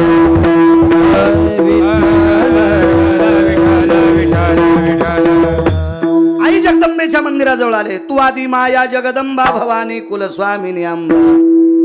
वज्र सारे कामेश्वरी प्रियेश्वरी वज्राती भवी रृंगा भय जायते विमला. यत् सर्वानां यक् सुरुद्रीषिः यत्पूर्णात् मुच्यते भवा जगदंबाधिष्ठितं लोकत्रय सर्वानां पूर्णाय पूर्णमुच्यते न सकलः. यत् कामेश्वरी वज्रेश्वरी प्रियेश्वरी विमला सर्वस्थितज्जायते जगदंबास्तदेव च प्रियः सर्वस्थितो. असे श्लोक वगैरे म्हटले. जगदंबेची पूजा करणारा वटी भरली आणि ताट हातातलं पडलं.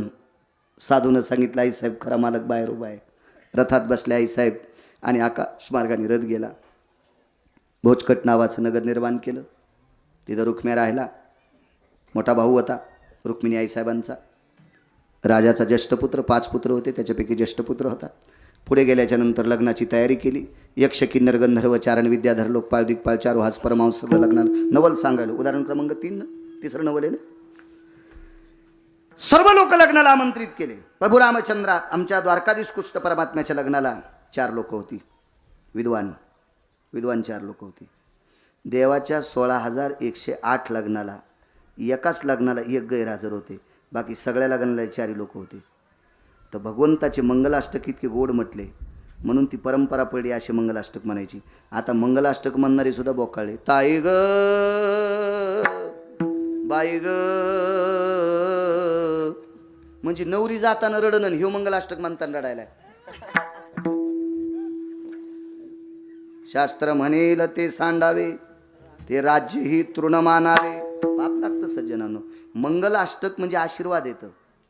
आशीर्वाद येतं. आशीर्वाद येत मंगलाष्टक हे आशीर्वाद येतं. आशीर्वाद काही नाही म्हणायचं आपल्या मनाला वाटेल ते. एक जाणून घ्या. लग्न मुस्लिमाचे पाहिले असतील ना भाऊ तुम्ही. मुस्लिमाच्या भंगार जमा करणाऱ्या बांधवाचं लग्न तर मुस्लिमाच्या श्रीमंताचं लग्न बदल काहीच नाही. मंडपात बदल होईल, सरपंच स्वयंपाकात बदल होईल, पण विधीत बदल होत नाही. मुस्लिम समाजाचा भंगार जमा करणारा पोरीचा बाप आणि पोराचा बाप आणि मुस्लिम समाजाचा सर्वोच्च टोकाला गेलेला श्रीमंत लग्नातले विधी बदलत नाहीत. आपल्याकडे जसा जसा पैसा वाढन तशी तशी विधी तुडील टाकले. आणि पुन्हा म्हणतात लेकरं कस काय असे जन्मले, तुला हाणायला पाहिजे लेकरं, तुला पैशाचा गर्व झालता, सगळे विधी मोडून टाकलेस. नियम आहे, शास्त्र आहे, काही नाही म्हणायला पाहिजे. असो, भगवंताचा अंतरपट धरायला काही घटिका शिल्लक आता. या शिल्लक घटिकेच्या काळात आईसाहेबाच्या स्मरणात आलं, प्रभू काय ग, माझे बाबा माझ्या लग्नाला असावा. लक्ष्मीचे वडील कोण? समुद्र. माझे बाबा माझ्या लग्नाला असावे. भगवंत प्रसन्नतेत आले आणि भगवंतानं सुवर्ण अक्षरात 7 समुद्राला पत्र देऊन टाकलं. समुद्राची निर्मिती झाली प्रियव्रतराजाच्या रथाच्या चाकापासून. हे प्रियव्रतानां वयो रहंवरा चक्रातुम भव भागवते पुराणे सुचक्रेण रहंवरानां आपां पतियां प्राप्तेस्तु. सुख सांगतात राजा परीक्षिती. इथून तयार होती समुद्र. मग शारोदक कोणता, घ्रतेशी कोणता, दुग्धेशी कोणता, हे 7ला 7 नावं वेगळी झाली. मग ही 7 समुद्र लग्न करता निघाली. लग्न मंडपाच्या बाहेर उभेत, सगळ्या लोकांनी पाहिलं, समुद्र आलेत. मंगलाष्टक म्हणणारे, अंतरपट धरणारे 2 अधिकारी लोक होते. त्यांनी सांगितलं, भगवान यांना जर बोलवायचं होतं तर आम्हाला कशाला बोलले? समुद्र मंडपात आल्यावर काय होईल? भगवंतानं सांगितलं, लक्ष्मी जी प्रभू जी जी तुझ्या बाबांना सांगा की लग्न बाहेरूनच लावा. तुझ्या बाबांना सांगा लग्न मंडपाच्या बाहेरून लावा. आईसाहेब म्हणल्या, मालक माझे बाबा मनानं आले नाही. तुम्ही सुवर्ण अक्षरातली पत्रिका लिहिली ना, मग आमंत्रित आहेत ना ते. तुमच्यात हिम्मत नव्हती तर तुम्ही बोलिले कशाला? भगवंताच्या लक्षात आलं, पात्रवरी चाललं गडे. कानापेक्षा वरी असणं संसार हिचकून जातोय. कर्कशे संगती दुःख उदंद फजिती. ज्याच्या जीवनात बायको कर्कश आहे त्याला सोन्याच्या बंगल्यात पण मसन वाटा, आणि ज्याच्या जीवनात बायको सात्विक आहे वनवासात पण स्वर्ग.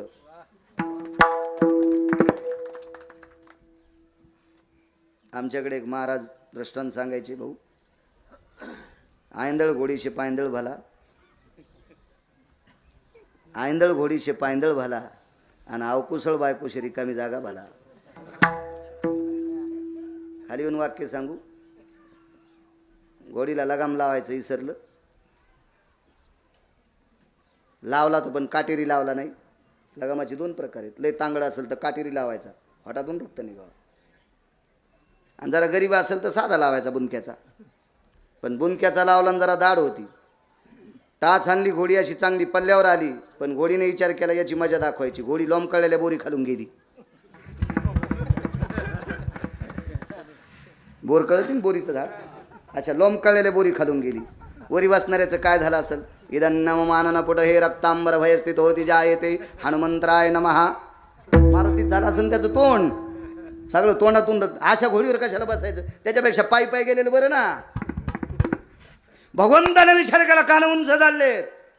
वर सभेत आपल्याला म्हणते की तुमच्यात हिंमत असती तर बोलायला पाहिजे होतं. माझ्या वडिलांना पत्रिका दिली. ते प्रभू आहे महाराज, तो जगाचा बाप आहे. बाप कोणाला म्हणतात माहिती आहे का? तुम्हाला आणि मला इथं किती दिवस बसवायचंय? मी सुद्धा आलो बरं का त्याच्यात. तुम्हाला आणि मला इथं किती दिवस बसवायचंय आणि कोण्या दिवशी मळ्यात नेऊन फुकायचंय, त्याला जगाचा बाप म्हणतात. जगात अशी एखादी शक्ती पाहिली तुम्ही? त्या शक्तीला माणसं वाचवायचं औषध देता येतं भाऊ? माणसं वाचवायचं औषध देता येतं त्या शक्तीला? नाही नाही नाही नाही नाही. आजाराचं निदान लावून रोग्याला व्याधीमुक्त करणं, वेदनेतून वेदना शमन करणं इतकं वैद्य करील. प्राण द्यायचं काम, जीवदान द्यायचं काम ते करू शकत नाही. वैद्य वाचविती जीवा तरी कोण ध्याती देवा. आयुष्य वाढवायचं इंजेक्शन डॉक्टरकडे नसतंय, आणि जर तसं इंजेक्शन असतं तर या पवित्र देशातली डॉक्टर मेलेत नसते. हे सगळं त्याच्या हातात आहे. त्यानं लक्षात घेतलंय. आपण अपांपतीला बोलवलंय. अपांपती म्हणजे समुद्र बोलवलंय, आणि अतिथीचा सन्मान करणं आपलं काम आहे. जगाच्या मालकानं अंगावरचा एक रोम काढा. खड्डा किती झाला असेल? अंगावरचा एक रोम काढल्याच्यानंतर अंगावरचा एक केस उपटिल्याच्यानंतर खड्डा किती पडला असेल? तो रोम काढला आणि सागराला सांगितलं बसा इथं. 7 सागर एका रोमात बसवले. नवल केवडे केवडे, नवल केवडे केवडे, नवल केवडे केवडे, नवल केवडे केवडे नकळे कान्होबाचे कोरे नकळे कान्होबाचे कोरे नकळे कान्होबाचे कोरे नकळे कान्होबाचे कोरे नकळे कान्होबाचे कोरे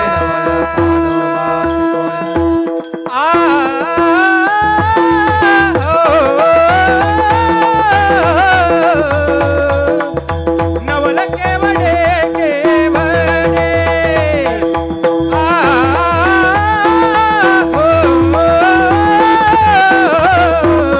नवल केवडे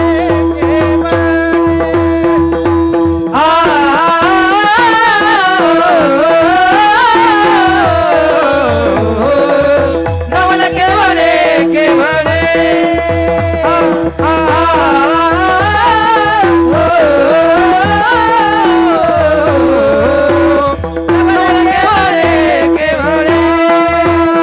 नवल केवडे केवडे नकळे कान्होबाचे कोडे नकळ केवडे केवडे नकळे कान्होबाचे कोडे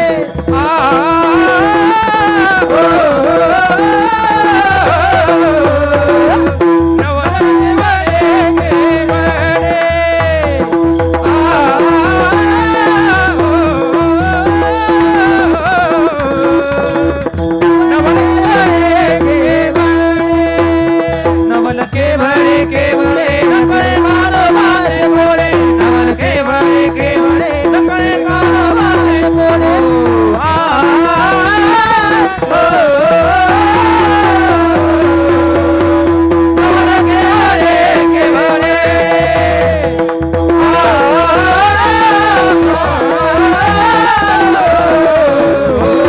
नवल केवडे केवडे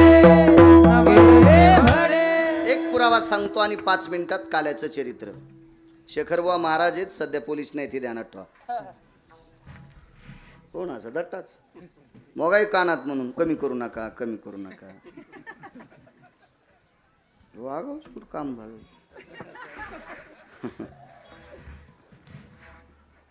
स्वतःच्या लग्नात नवल झालंच महाराज, पण बहिणीच्या लग्नात बी नवल केलं. बलराम दादा हस्तनापूरला गेले, इंद्रप्रस्थाला गेले. चुकून बोललो. इंद्रप्रस्थात पोचल्याच्या नंतर कुंती आत्यासाहेबाला प्रणाम केला. देवाची आत्या होती कुंती, देवकाची कन्या होत्या त्या.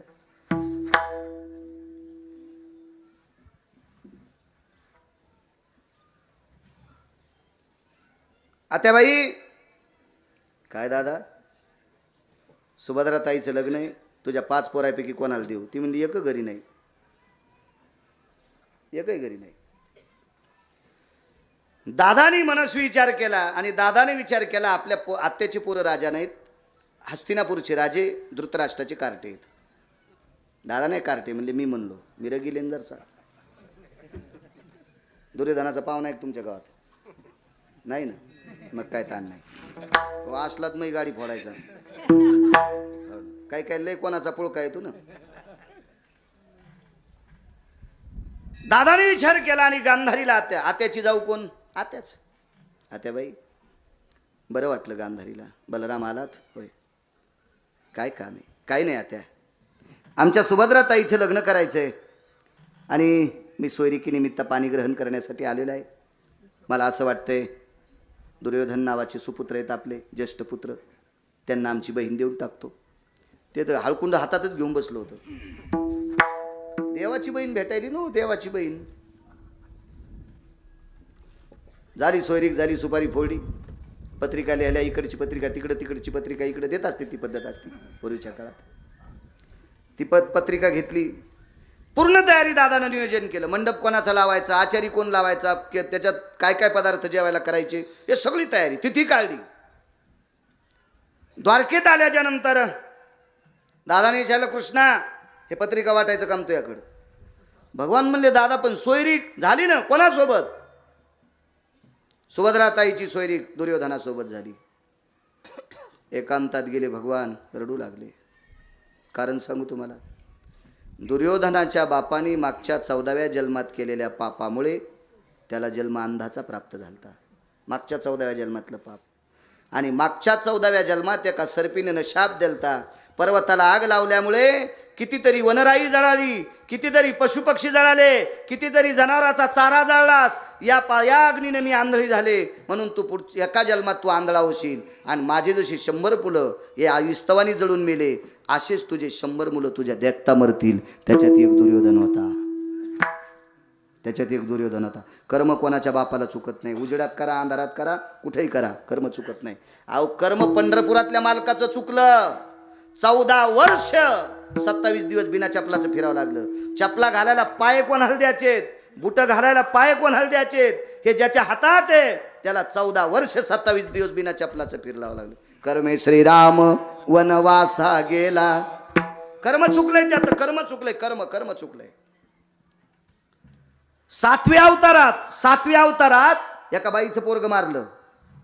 ती बाई भिल्लाची होती, किराताची बाई होती, जंगलात रावरं चित्र सशे धरणाराची बाई होती. तिला झालेलं पोरग भजन करायला बसलं आणि पंढरपुरातल्या मालकाच्या हाताने तिचं पोरग मेलं. बाई न्याय विचारायला आली, देवा पोरग मारलंस का? वशिष्ठानं चुकीच्या कोर्टात न्याय द्यालता. वशिष्ठ म्हणले शूद्र तपश्चर्या करायला म्हणून पाप वाढे, म्हणून 11 वर्षाचं पोरग अयोध्येत मरण पावलंय. न्याय चुकीचा ठरला वशिष्ठाचा. सूर्यवंशाचे कुलगुरू होते. वशिष्ठाला नाव ठेवायची गिरगावच्या बाळ्याची पात्रता नाही, पण पुराण सांगते, पुराण म्हणते वशिष्ठाचं चुकलंय, न्याय चुकीचा दिला आणि म्हणून प्रभू रामचंद्रानं किराताचं पोरग मारलं. वाक्य नीट ऐका गिरगावकराचं. ज्याचा बाप महाराज आहे त्याचं पोरग महाराज झालं काही नवल नाही. आयत्याच हौदातलं पाणी उपसिलंय, मानावं लागेल की नाही. ज्याचा बाप महाराज आहे, ज्याचा बाप भागवतकार, ज्याचा बाप कीर्तनकार, ज्याचा बाप रामायणकार, त्याचं पोरग कथा सांगत असेल काय नवलाची गोष्ट आहे. पण ज्याचा बाप दारू पितो त्याचं पोरग जर कीर्तनकार झाला असेल तर त्या पोराची पाठ थापटा. अरे परंपरा नसताना परमार्थात आलंय, त्याची पाठ थापटायला पाहिजे, त्याची पाठ थापटा.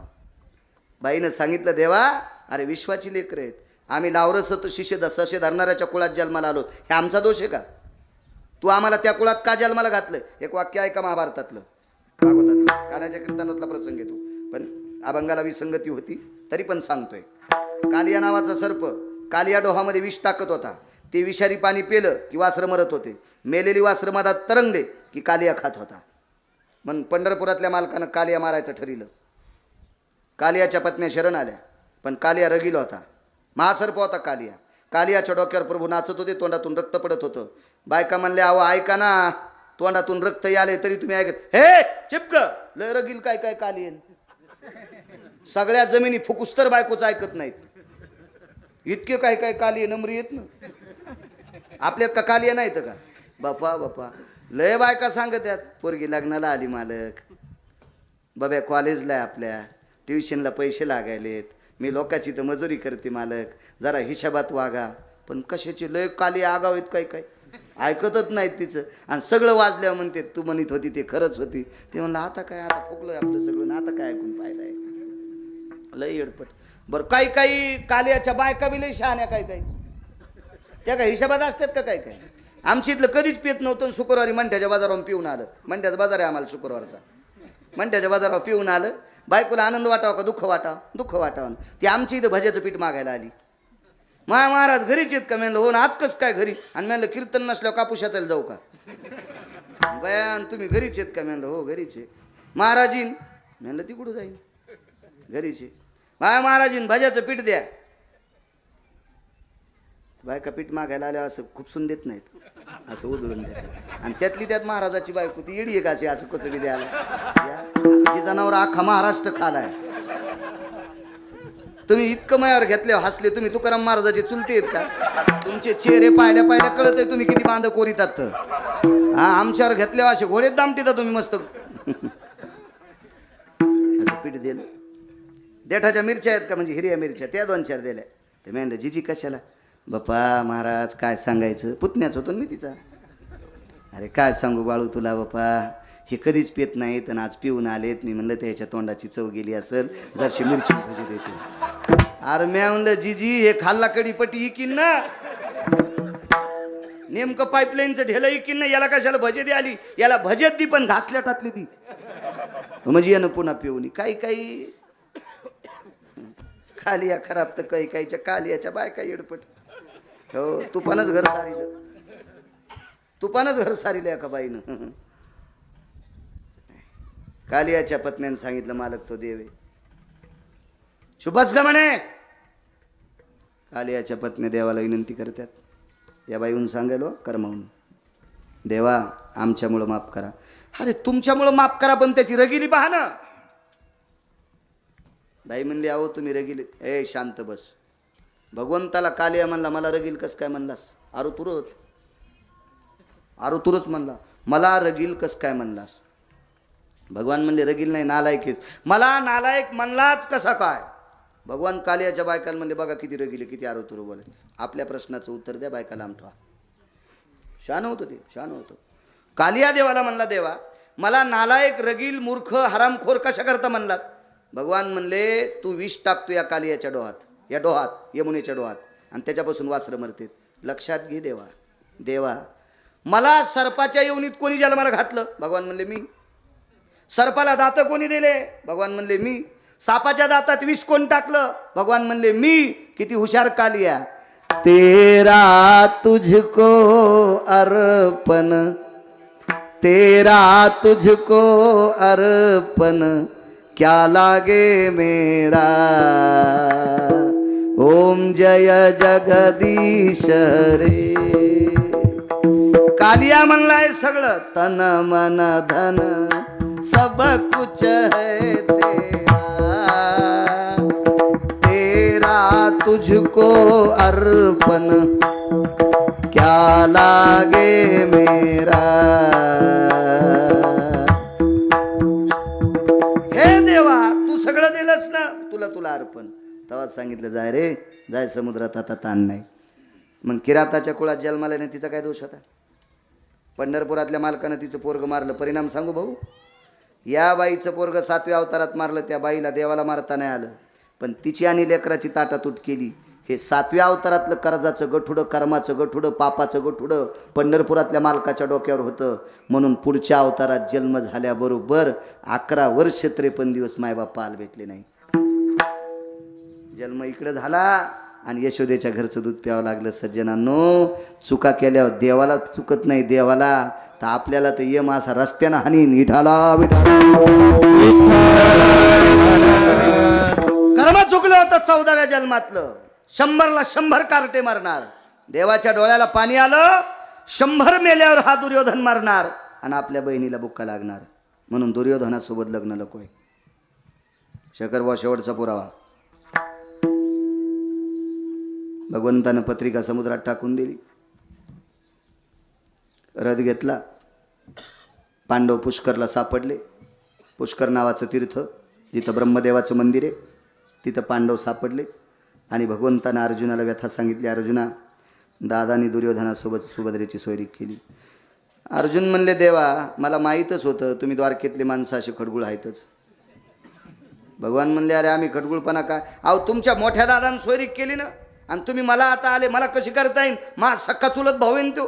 त्याला देऊ केली आणि त्याला सोडून जर मला दिली तर ते जगू देतं का. त्याची सोयरीक मोडून अर्जुनाला दिल्यावर ते जगू देते. भगवान म्हणले अर्जुना त्याला कळालं नाही पाहिजे तुला कशी दिली. युक्तिवाद. नवल सांगतोय नवल. राजकारण कृष्णापासून शिकायचं. इथं कोणी राजकारणातले बसलेले असतील. मी 7वी पास आहे. मी काय तुमच्या इतका श्रीमंत तुमच्या इतका राजकारणातला अभ्यासू नाही पण पुराण वाचून सांगतोय. राजकारणातला 1 नंबरचा डॉन कृष्ण. कृष्णाच्या अगोदर राजकारण नव्हतं. 7व्या अवतारातल्या राजकारणाला राजकारण म्हणत नाहीत. एका व्यक्तीचं वर्चस्व होतं वाल्मिकाचं म्हणून राजकारण नाही. राजकारण सुरू झालं कृष्णापासून. 2 नंबरचा राजकारणी विदुर काका. 3 नंबरचा कणक. 1 सोडून देतो आणि 5वा राजा आहे रयतेचा राजा छत्रपती शिवाजी महाराज. 5 डॉन झाले राजकारणात. 5 राजकारण तिथून शिकायचंय. कसं असते बघा. अर्जुनाला सांगितलं अर्जुना भगवी लंगुटी आणली. भगवी शाल आणली. हे भगवी लुंगी लावा. भगवी शाल अंगावर घ्या. जटा तीर्थयात्रेमुळे वाढलेल्या आता ह्या जटा काढू नका. तुला संन्याशी व्हावं लागते. अर्जुन म्हणला जमला मिळ. बहीण मला देऊ केली ना आमच्या चुलत भावाला दिली मला आता संन्याशी करायला. भगवान म्हणले अरे तुला संन्याशी सुभद्रा देण्यासाठी करायलो. होय संन्याशी खोटा. आणि अर्जुन खोटा संन्याशी केले. द्वारकेत आले. द्वारकेत आल्याबरोबर मंदिराचं होतं. मंदिराच्या पुढे बसल्याबरोबर बाई आली. दुर्गाबाई आपलं नाव. शेवंताबाई आपलं नाव, कस्तुराबाई आपलं नाव, काशीबाई आपलं नाव. जी गोष्ट लवकर कळवायची का ती पेपरला टाकायची नाही. जी गोष्ट लवकर कळवायची का ती टी व्हीला द्यायची नाही, ती यायला सांगायची. एका दिवसात महाराष्ट्रात पसरती, एका दिवसात महाराष्ट्रात पसरती. हो, काय स्वभाव असतो त्याचा बिचारायचा. यायची लाईन जात नाही, तारा तुटत नाहीत, काहीच नाही. कशी पसरती सांगू. आमच्या शेजाऱ्यानं खत जास्त घातला, पाईपलाईन केली, विहीर केली, पैसे जरा आटले, बायकोला पैठणी 22,000ची घेईन म्हणला होता, पण पैसे आटल्यामुळं संक्रांतीला पैठणी घेता नाही आली. आणि मला म्हणला महाराज तू सांगशील ती दिशा. आमच्यावर विश्वास असतोय. आता एखादा नियम सांगितला की उद्या नवऱ्याचं ऐकणार नाहीत पण ह्या करणार. बाई बाळू महाराज म्हणलेत, बाई बाळू महाराज म्हणलेत, महाराज सांगेल ती दिशा. त्यानं काही सांगू दे, आमुषा पर्व काळ असलं तरी हे म्हणतात नाही नाही बाई ते अभ्यासू येतं, ते बाळू महाराज चुकीचं सांगतच नाहीत. आणि तुम्ही येडपट आहे, तुम्हाला काय कळतं, नवऱ्याला येडपट बनीन. नका नका असं करू, नका नका, फुरसन पडून डोक्यावर. आणि मग ती शेजारीनं आमची आली रस्त्यानं चालली, महाराज घरीच आहेत का. म्हणलं हो. कुठे गेलेत अण्णा. आताच मंठ्याला गेलेत आणि मला पैठणी आणायलेत. आणि मी म्हणलं जीजी औंदा सकरात नाही ना. वाक्य कळालं. यावर्षी सकरात जुन्यावर आहे, म्हणजे नवी साडी नेसून वांद्याचंच नाही औंदा. बहीण बाळू फोन करे त्याला, औंदा नाही सकरात नाही, 22,000ची आणायची, वर्षभर संकटवाची, कशाला फोन कर बरं. आणि ते आमच्याच मागच्या घरात बसलेलं होतं. मी लगेच म्हणलं अण्णा कुठे आहेत. म्हणतेला का नाही नाही नाही वापस या, बरोबर बरोबर येतो. ते आमच्याच घरात बसलेलं होतं. आता मी गावात सांगितलं सकरात नाही कशावर आहे, जुन्यावर. पण मला लक्षात नव्हतं ना, भागवतावर साड्या आल्या त्या भरपूर. संक्रांतीच्या प्रेरला भागवत सकाळी लवकर आटपलं. म्हणलं आपणही घरी जावं, घरच्याला एक साडी घेऊन आलतो. आमच्या घरच्यानं म्हणलं तुला साडी आणि कशाला.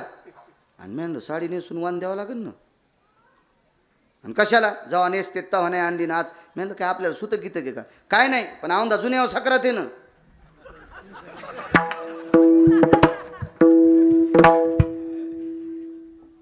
आणि मी म्हणलं तुला कोण सांगितलं.